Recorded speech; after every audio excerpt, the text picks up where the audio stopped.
In my last video, I was at the First Baptist Church graveyard, or what had been the First Baptist Church graveyard in the 1820s. I was at the grave of Dr. Trotter, and I was telling his story.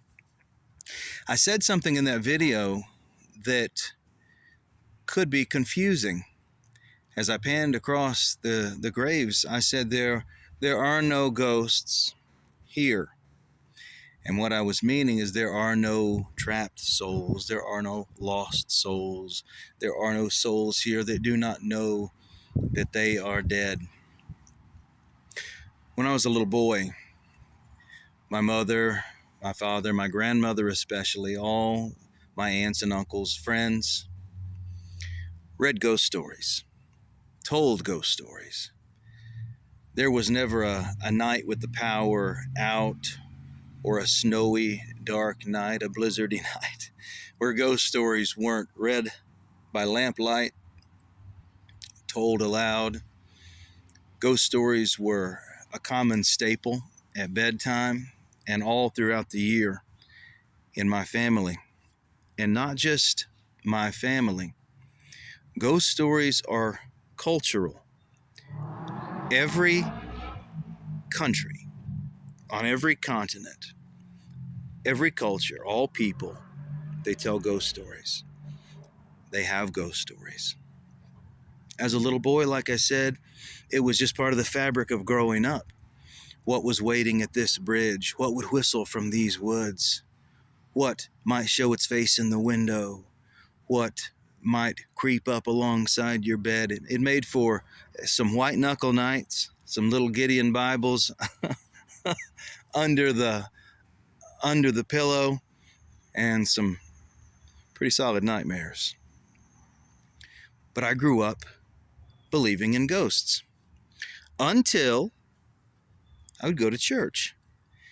And I would go to this Baptist church or that Baptist church or this Pentecostal church, and my grandmother would tell me not to mention ghosts. Don't talk about anything like this, because she knew I like to tell some stories.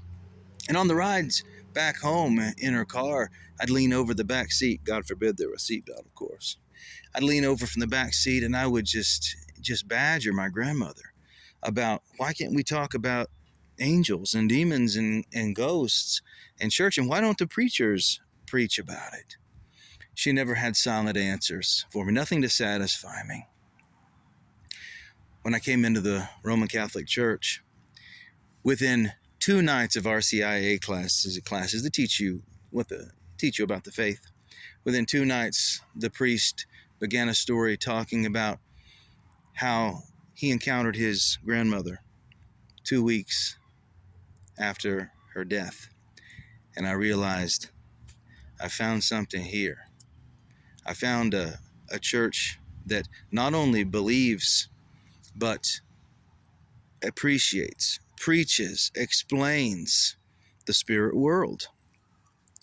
And in the last several years, as a Catholic, I've learned so much about the Catholic beliefs when it comes to ghosts.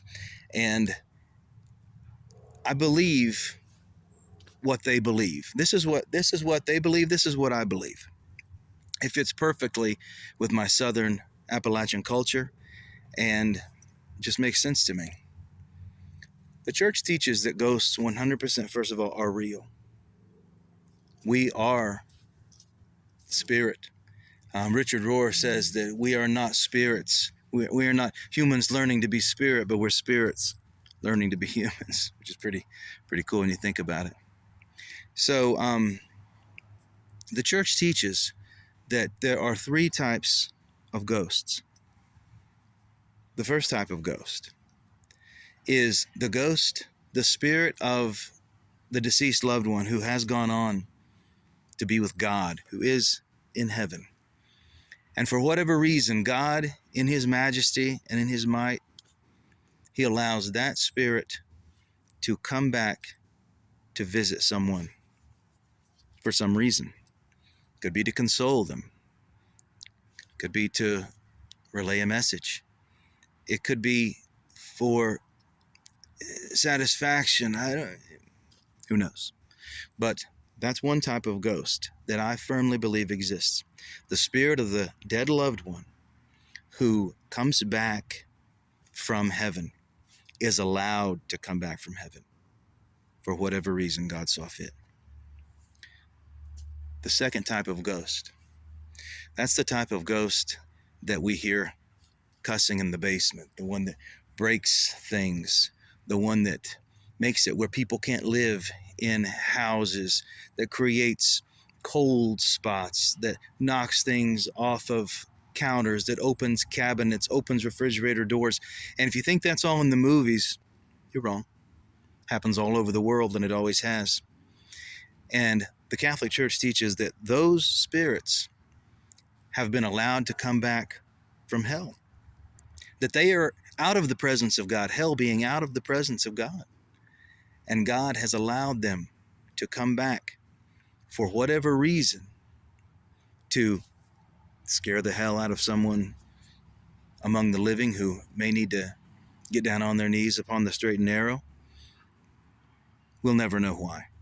We on this side will never know why.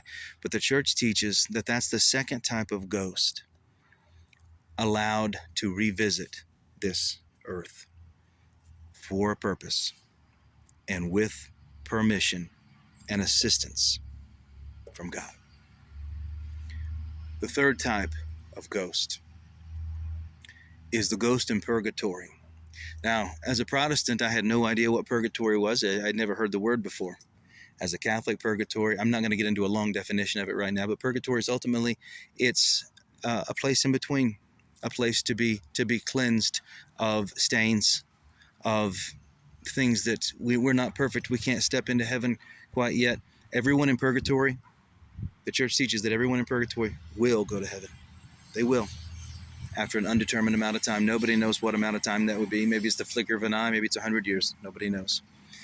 But those spirits make up the vast majority of the ghostly encounters that we experience on this earth.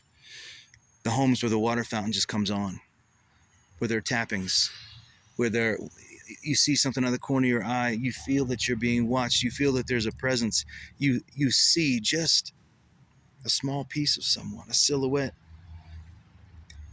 Those spirits are universally wanting to be recognized.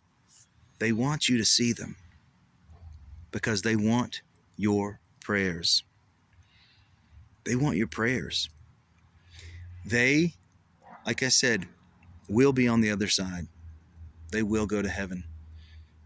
But they're looking for they're wanting the living, the church militant. The church teaches that we have three realms of our church. The church militant, those are the people still living. The church suffering, those are the ones waiting. Those are the spirits tapping on walls, trying to get our attention. And then there's the church triumphant, those who have made it on into heaven with God, with Christ. So those three types of ghosts are what the church teaches. And that's what I believe 100%. Sometimes it's a beautiful image. Great grandma comes to the edge of the bed, just a whisper or just a mouth, "I'm fine. I'm here. I'm good." Those are the spirits that God has allowed to come from heaven to console.